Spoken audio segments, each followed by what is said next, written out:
Yeah. Welcome to The Infidel, podcast of the damned, the weekly companion show of the Infidel News. Join us as we discuss this week's religious accounts from an atheist perspective. From Timbuktu to Toledo, from Kathmandu to Canada, from Bangalore to Bangladesh. We deplore, you deride. And here are your hosts, Dave and Nicole. Hello, and welcome to show number 4 of the Infidel, podcast of the damned. I'm your host, J. David Core, atheist, author, and armoire anchor, and with me is my co-host, Nicole Samard. Hello, Nicole. Hi, how's it going, everybody? Good, thank you. Also joining us today is one of our anchors here for the second time, the Mudbrooker. Hi. Welcome to the show again. Today is Thursday, November 25th, 2014, and we're going to be discussing the upcoming episodes of the Infidel News, which will be running beginning Monday, September 29th, 2014. So did you guys have a good Blasphemy Day the other day? Did you celebrate? Oh, every day is Blasphemy Day around here. Yeah. Yeah, the 30th of September was officially Blasphemy Day. Oh, yeah? Yeah, and the day before, on the 28th of September, Iran executed a man for saying he didn't believe that Jonah actually lived in the belly of a fish.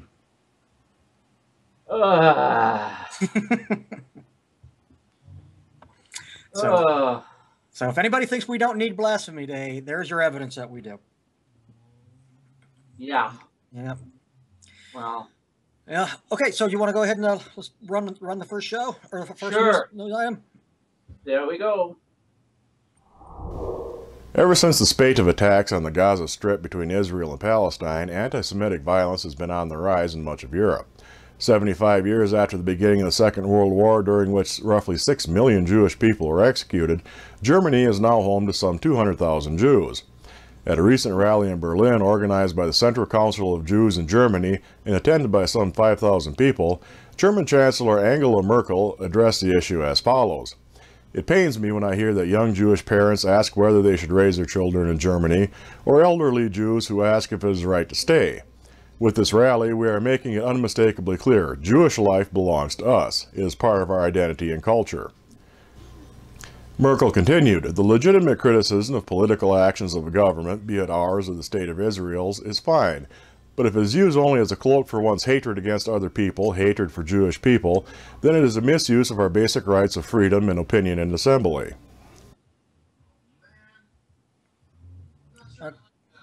That's it. All right. Yeah, that was kind of I thought ironic how things have turned in Germany with now you have German chancellors defending the rights of Jews to be in Israel or to be in Germany. When just 60 some years ago it was the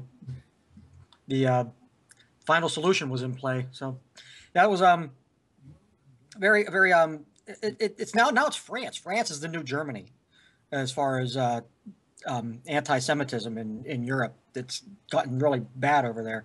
But that Germany is standing up for their Jews, I thought was interesting. It's a much smaller community now, though. I think it's 100,000 or 200,000. No, 200,000 is France. They got the largest one. Yeah. I think it's only like 6,000. It's or 60,000. I don't know. It was less than 100,000. It's a much smaller number. But yeah, Germany's. I mean, there aren't a lot of Jews left in Germany. I'm surprised there are any, really. But I like Angela Merkel saying it's part of our culture. That they belong to us, which was a strange turn of phrase. But I'm sure she said it in German, and that's part of the translation. But it was interesting. So, okay, I just Googled German Jewish population. Okay. 119,000. Oh, it was okay. It's just over 100,000 then. Yeah. Okay.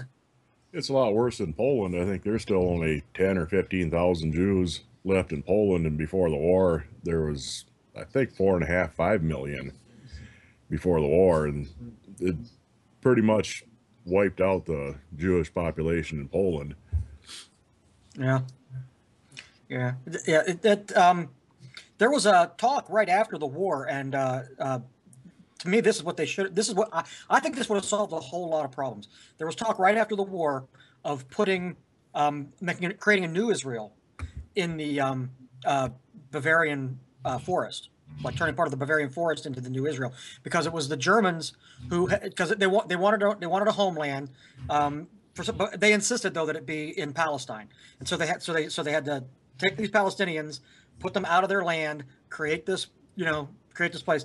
If Israel had been built in the Bavarian forest, I don't know. I think it would be a lot nicer for everybody all the way around. Well, I just Googled the French Jewish population. I have to correct myself. It's 478,000, so they've got quite a large one. Almost 500,000. Yeah. Yeah. So, but the thing is, it's nice to see that Germany is being proactive, because things are really bad across Europe right now with the resurgence of the right wing. Yeah. They're being a little bit proactive in France, but not nearly as much as they are in Germany. Germany is really not about what was it, like maybe 10 years ago there was a resurgence of Nazis in Germany, and they were like just taking to the streets and stuff like that. But they've been kind of reined in a little bit recently. Yeah. But how do you feel as Americans to Germany, who have, because you have the freedom of speech, that's so entrenched to the point where it even allows hatred. Meanwhile, in other countries like Canada and Germany, the freedom of speech does not include hatred. Mm-hmm. And so, like in Germany now, it's gone to the point where they're saying we don't allow the Nazi Party, and we don't allow right now, hate speech against Jews. Mm-hmm. How does Yeah. that sound to Americans? To have a position like that. Well, Gary, do you have a position on that? Not really. It's hard with hate speech and things like that, because you get in the position where you have to draw a line somewhere. Now, some things are obviously hateful or inciting violence, but if you're actually inciting violence, yeah, it should have a stop put to it. Mm-hmm. But if you're trying to regulate hatred, you're never going to be able to really do that very well to begin with, without pretty much trampling any other right of speech that you would have. Right. Yeah. In America, we actually do try to prevent hate speech, but they do it in a different way. What they do is in America, what we do is we have what they call hate crimes. So if you have said things in the past that indicate that what you were doing was because of anti-Semitism, or because you don't like blacks, or because you don't like Mexicans, or you don't like gay people, if there's anything in your past that shows that that could be what caused you to act the way you did, they can bring it up in court and tack on penalties. So that's how they approach the same issue. You still have total freedom of speech, and you can say whatever you want, but once you act on it, they can use it against you. They can use your speech against you. So in Germany, I know that they're trying, in a lot of Europe, and in Japan, they do the same thing. They tamp down on speech that can be considered inflammatory. But in the United States, we do the same thing with anything inflammatory. If you say something that's meant to incite violence, they can charge you with that, and they will. So it's not really as if we have total freedom of speech in the United States, because it can always come back and bite you. They tell you you're free to say whatever you want. You can be fired in the United States from your job for things that you've said. So when we talk about freedom of speech in the United States, there's a little bit of a tongue in cheek to it, because we don't really have freedom of speech, not total. And I personally don't think there's anything wrong with Germany trying to tamp down on Nazism. If they want to make it illegal to be a Nazi in Germany, they're not the United States. They don't have to. They don't have a First Amendment. And if that's how they want to make sure that they don't repeat their history, more power to them. I have no problem with that. Because in Canada, for example, the Nazi Party is not illegal per se, but hate speech is illegal. And so anybody who, that's why we had a few Canadians go hide in the U.S. For something like that. Mm-hmm. And we had, for example, a German ancestry guy who moved over to the U.S. because he had his own website where he was a Holocaust denier and making all sorts of nasty comments about Jews, and so he ended up leaving because he didn't want to be prosecuted. Right. Well, yeah, in the last week, in Bedford County, Pennsylvania, which is where that kid posed with that statue, and he's being prosecuted for it.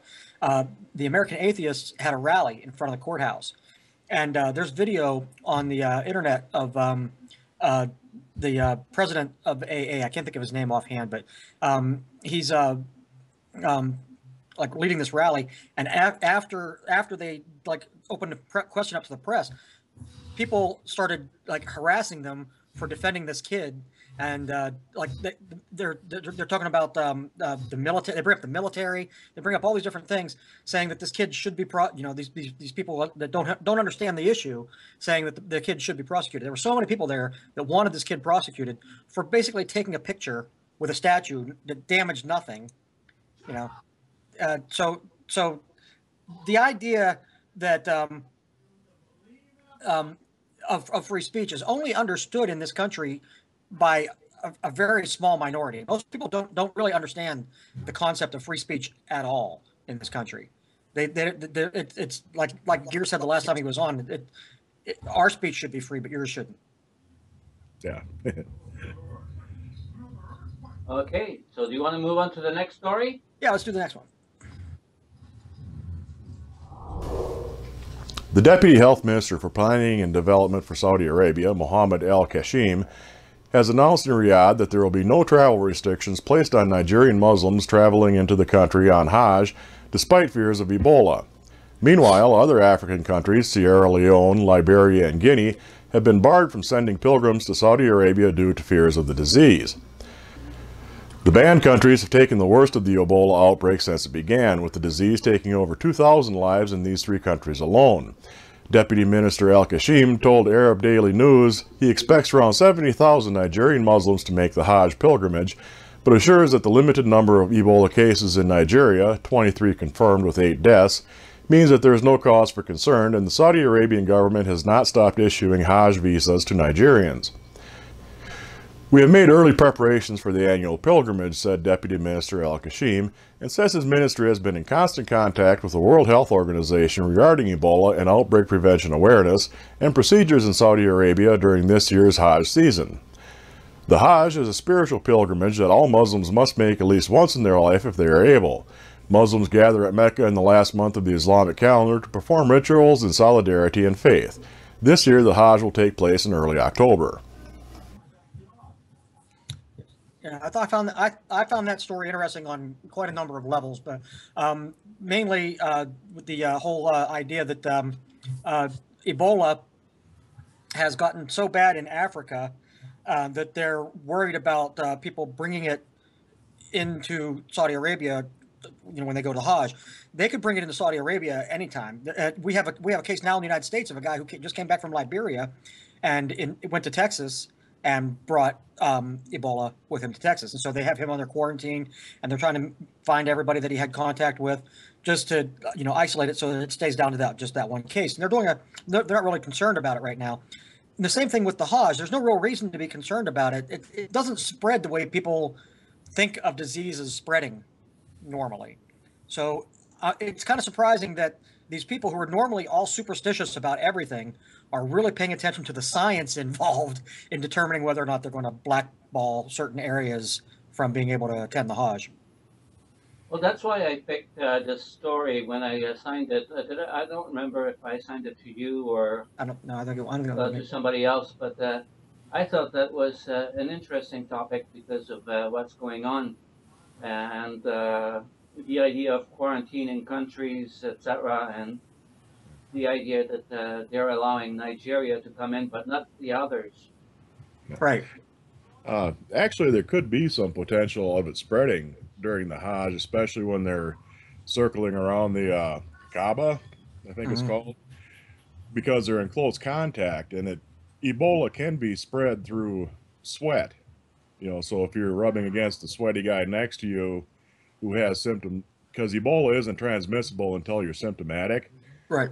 So if the guy next to you is sick and sweaty, and there's hundreds of thousands of people circling around, yeah, there could really be a chance of transmitting it in a case like that. Right. But they're still they're still figuring the odds. They're still doing the math. They're looking into the the transmissibility of it. That's all science. That's all. None of that is. They're not. The whole purpose of the Hajj is superstitious, and so that they're allowing this superstition, but they're looking at it from a. It's like if we had Groundhog Day, and they were Punxsutawney was only allowing people in from states that didn't have certain conditions, and they were like considering to go watch a groundhog see his shadow. It's the same kind of thing. It's just it's all mumbo jumbo anyway. So well, yeah, obviously. The other thing about it that I thought was interesting is the idea of the Hajj is actually, if there was such a thing as anti-Islamic terrorism, the way that if it was all reversed, that would be the perfect place to put a biological weapon. Is the Hajj? It would spread all over the Muslim countries really fast, which I'm not suggesting anybody do. I'm just saying that ironically, that the Hajj actually is the perfect place for that kind of thing.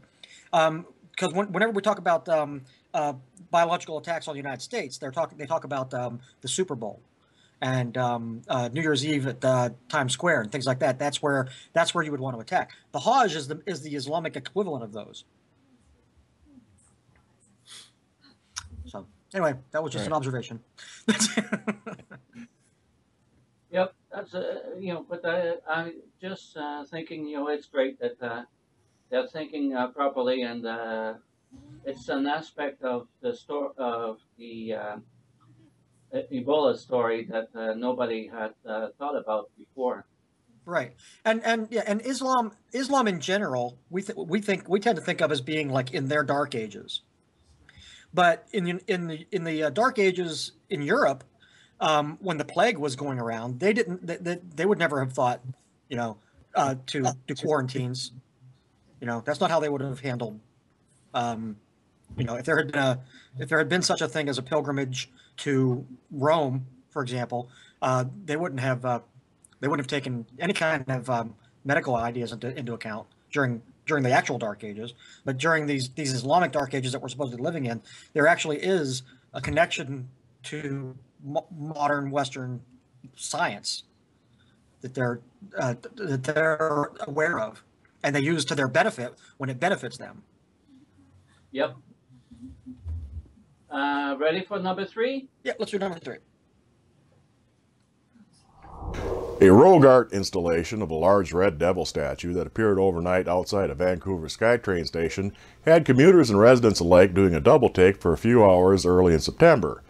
The statue, which stood about 8 to 9 feet tall, was complete with horns and a tail. However, commuters could not help but notice the statue, not because of its height or color, but because the male figure was depicted with a very large, erect penis. The endowed devil statue was erected, so to speak, on a pedestal near the Clark Drive SkyTrain station in Grandview Woodland.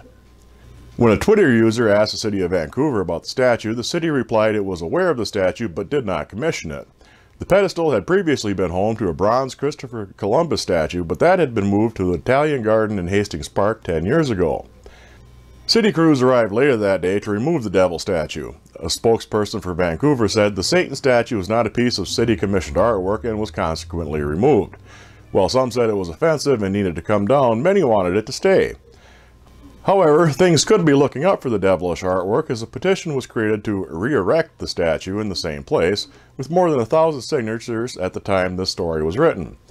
The city has not said what will happen to the statue, but has fielded questions from interested parties on Twitter. The Hot Art Wet City Gallery on Main Street in Vancouver has offered to display it, but the city tweeted back that they are currently holding it for the owner, but there's no word as to who that is. Any chance they're going to find the person who did it? Yeah, I don't see how they don't know. It seems like you can't have a giant statue of the devil with a heart on and drive around town with it, and not and in your neighborhood even when you're first putting it in. Somebody had to see that. Somebody has to know who did it. It's not like Banksy. He can't do it with a just sneak some paint in and do it. That's a big statue. That took some work to put that up. Somebody had to have seen it. Yep. But, yeah. This reminds me of a story in Columbus, Ohio, about, I would say, 25 years ago. Somebody put up on the side of the interstate a giant neon, just abstract statue. I don't even remember what it was called or what it was about or anything, but it was just this bizarre abstract statue with some lettering on it that didn't really mean anything. And it just appeared out of nowhere. And it was up for like 5 years, and finally the city took it down because it was distracting drivers, and there was people had gotten used to seeing it, and so they insisted that the city put it up somewhere. And so the city put it up by the airport, I think. But it was weird because it just like appeared the same way as this statue of the devil. But I don't know really if this story would have gotten the play that it got if it wasn't the devil with a heart on. If it had been any other statue, I don't think it would have gotten the play that it did. But that's just very funny. Yes. Yeah. Does it have a chance to be re-erected? It should be erected somewhere else. Yes, absolutely. It should be erected at least once a night and early in the morning when it first gets up.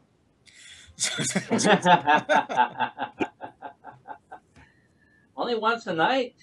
Well, if that's a good average, I would say. Well, if you go by one of my Christian glitches, there was a kid who did it about 3 times a day. I think that was all of your Christian glitches have somebody who does it. That seems to be a recurring theme in the Christian glitches. Well, there's a local construction company, Wasota Steel Erectors, so they might be the people to get a hold of to deal with this stuff. Yeah. Oh, yeah. Yeah. I always got a kick out of when I was a kid. All my friends were always asking for erector sets when they were little. And, I think I was the first one who got the joke on those. And I was explaining to them what it was. Here's again a Canadian question to Americans. How much of a fuss would it have gotten if it had been erected in the U.S. instead of Canada? Because Canada didn't get that much of a that much advertising. Yeah, and the people who do see it were happy about it. They thought it was funny and they want it back. So yeah, in the United States, I don't know what would have happened in the United States. I think it depends on what state it was. If it had gone up in Georgia or Mississippi, it would have been a different story than if it went up in Vermont or California. So. But how much media coverage would it have gotten in the U.S.? I think it would have got quite a bit, probably. Yeah. No matter where it went up once the word got out. Yeah. Yeah, it's just that kind of thing. A giant red statue of a it's just the kind of thing that gets your attention. It's an attention grabber. Whoever made it was smart in that respect. They picked something ideal for that, and it looks like a little bit like the devil from South Park.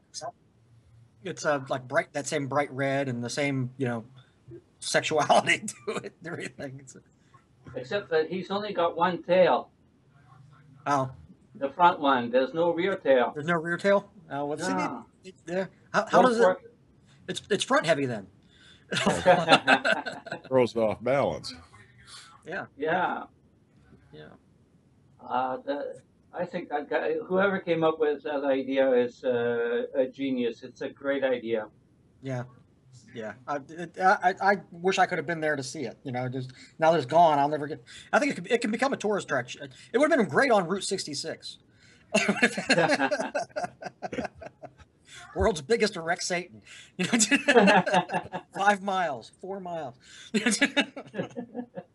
Well, maybe they could get a permit to put it up in front of the Oklahoma State House along with the 10 Commandments. That's where it should go. Next to the statue of Baphomet. Yeah. Yeah. Well, over here in Ontario, we've got the Big Apple. It's a giant apple pie and apple store that's located off of the main highway. And so, then if we had we could have the big dick instead of the big apple. Yeah. The big banana. Yeah, yeah, I like it. It's a great story, Yeah. and at least we the infidel got to cover it. Yeah. Yeah. It's entertaining. It's good. You know, you got to throw in those human interest, funny little stories every once in a while. Every story can't be about beheadings and um, uh, sectarian violence and, you know, all that stuff. Every once in a while we have to throw in a giant penis. Exactly. That was a great change for the infidel. And now we'll move on to my Christian glitches.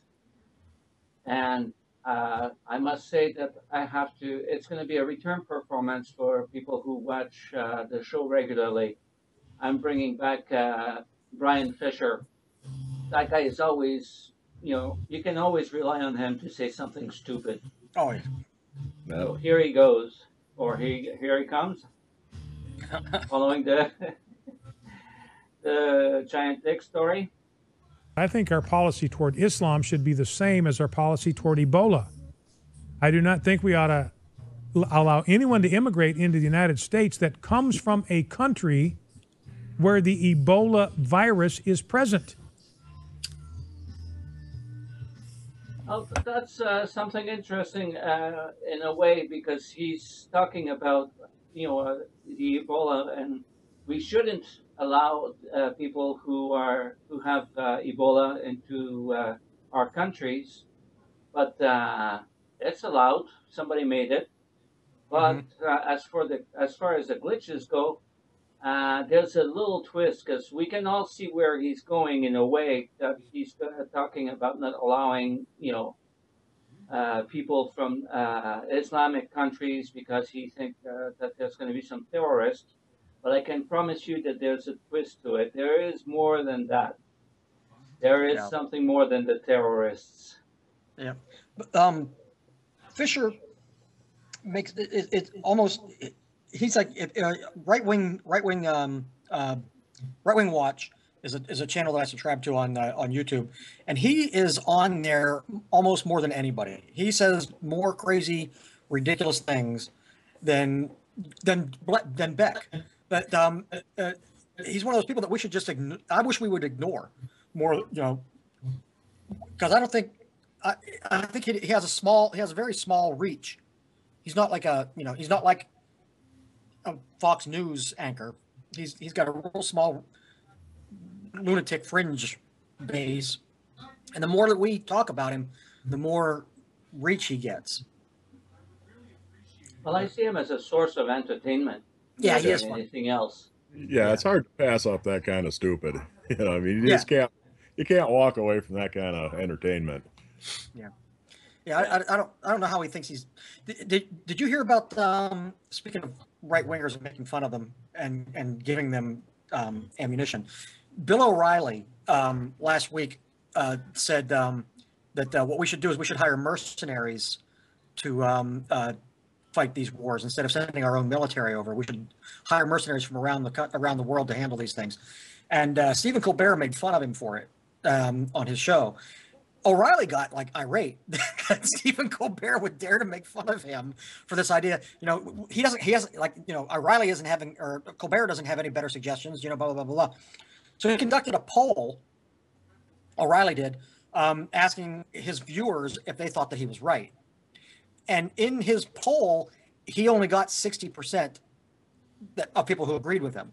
So Colbert the other day said, he said, so on a poll, a non-scientific poll that he conducted on his website, where his fans could vote as many times as they wanted, he still couldn't get more than 60% in favor. So realistically, he didn't even get 60% of his own fan base in favor of this thing. But it was just funny the way. But they do that. They can't stand to be challenged on anything, and I think that's what. Whenever he's challenged, Brian Fisher and people like him take that as they're afraid of me. Sarah Palin said that recently at the Value Voters Summit she said the left wing always brings up race just to end the argument.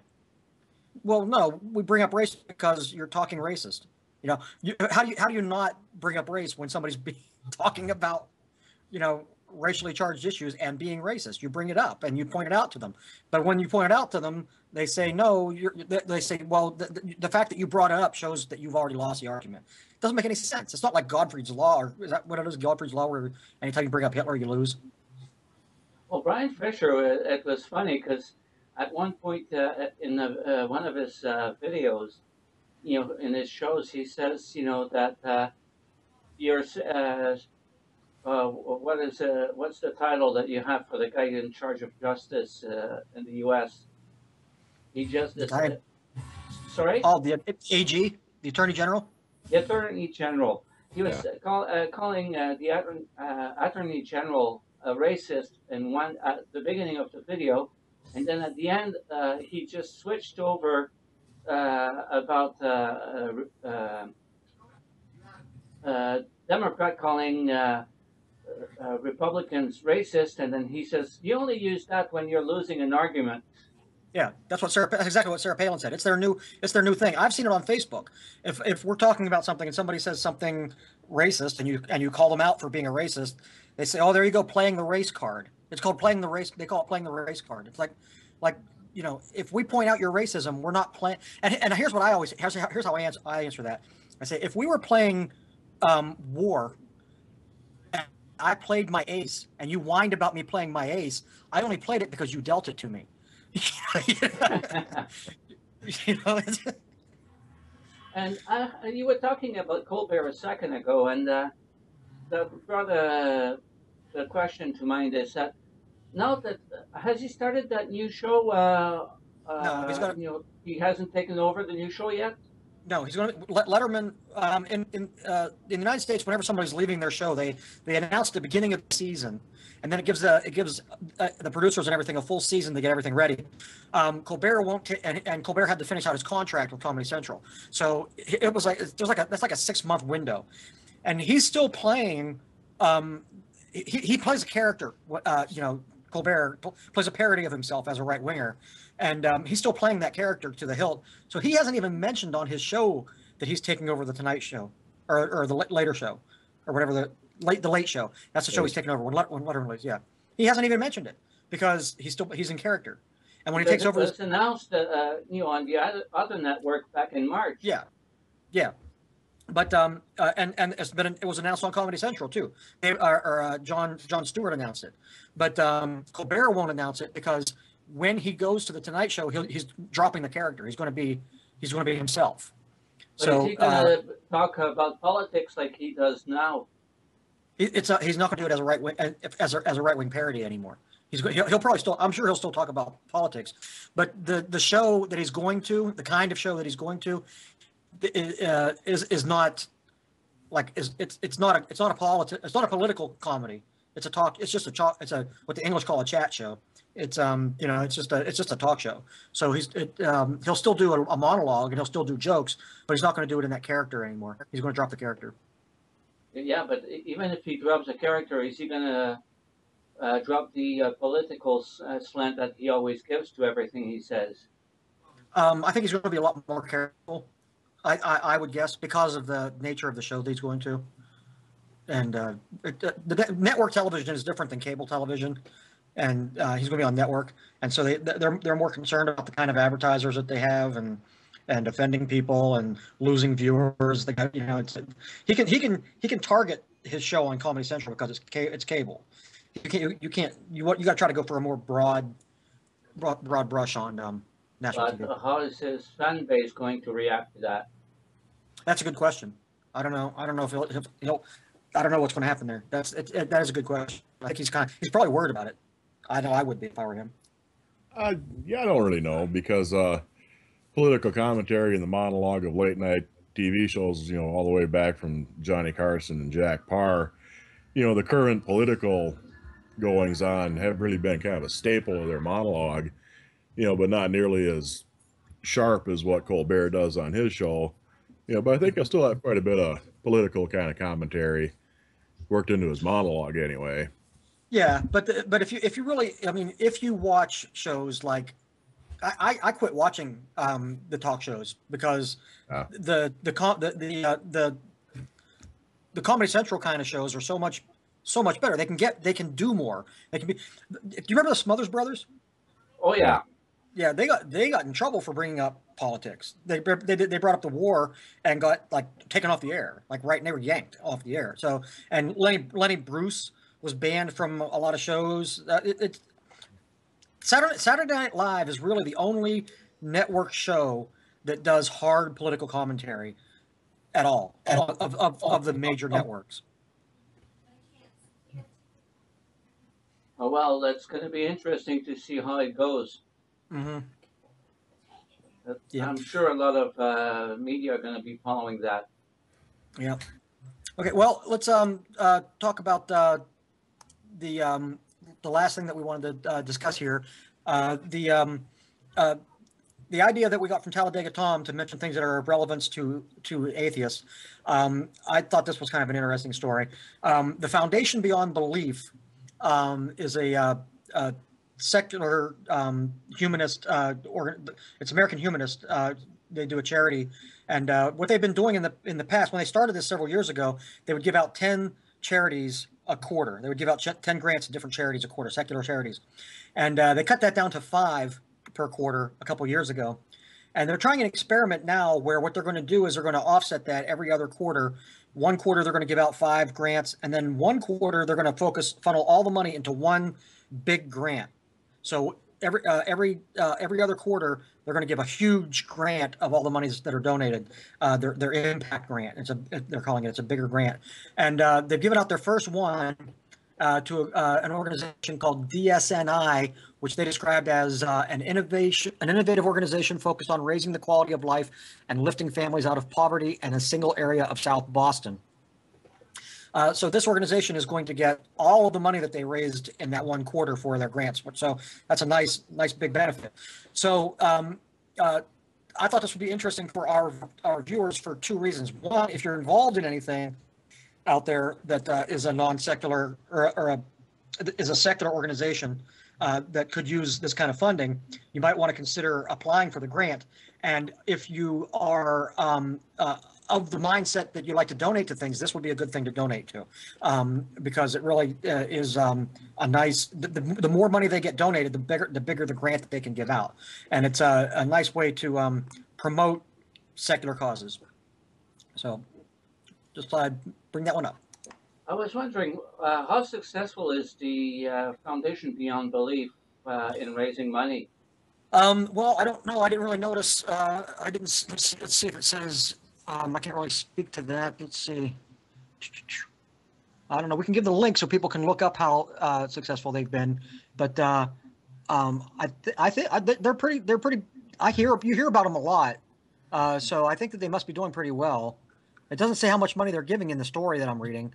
But if they make enough that they have been giving 5 grants every other quarter, then they must be making some good money.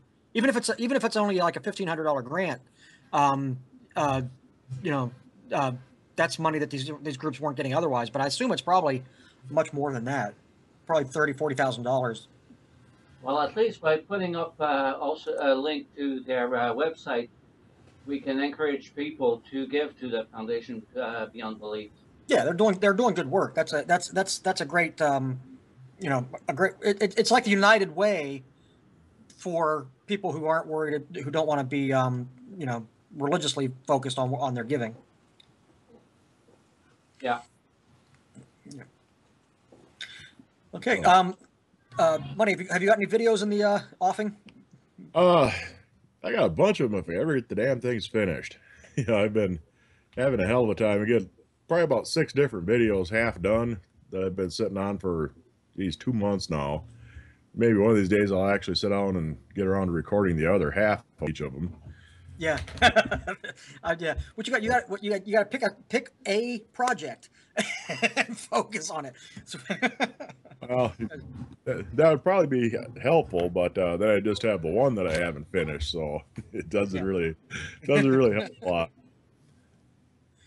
Yeah, well, I think we're going to call the show an end then. Yeah. That sounds good. All righty. Well, thanks for joining us, everybody. That's all for today. Please make sure that you subscribe to the Atheism TV channel. There you can watch the Infidel News for the Damned, where our talented team of writers and anchors present these and other stories not normally covered in the media. In the coming week, the Infidel will rerun today's stories and many more fascinating ones. You'll find Atheism TV at youtube.com/atheismtv. The Infidel Podcast of the Damned is a Nicole SD production. Nicole and I would like to recognize and say thank you to Truth Surge, who did the voiceover used in our intro. We'd also like to thank the Mud Brooker for participating in today's podcast. Thank you, Muddy. Yeah. Nicole's channel is Nicole SD and can be found at youtube.com/NICOLSD. I'm Gamut Man on YouTube, at Gamut Man on Twitter, and my blog and information on my books, including my nonfiction title, Believe It, You Know an Atheist, as well as my mystery novels featuring the atheistic detective Lupa Schwartz, can be accessed at tinyurl.com/lupalanding. While there, you can sign up to receive my newsletter. Signing up also entitles you to choose one free book from my collection of 99-cent ebook novellas. Thank you for watching, and we'll see you next week. Take care, everybody. Goodbye, all.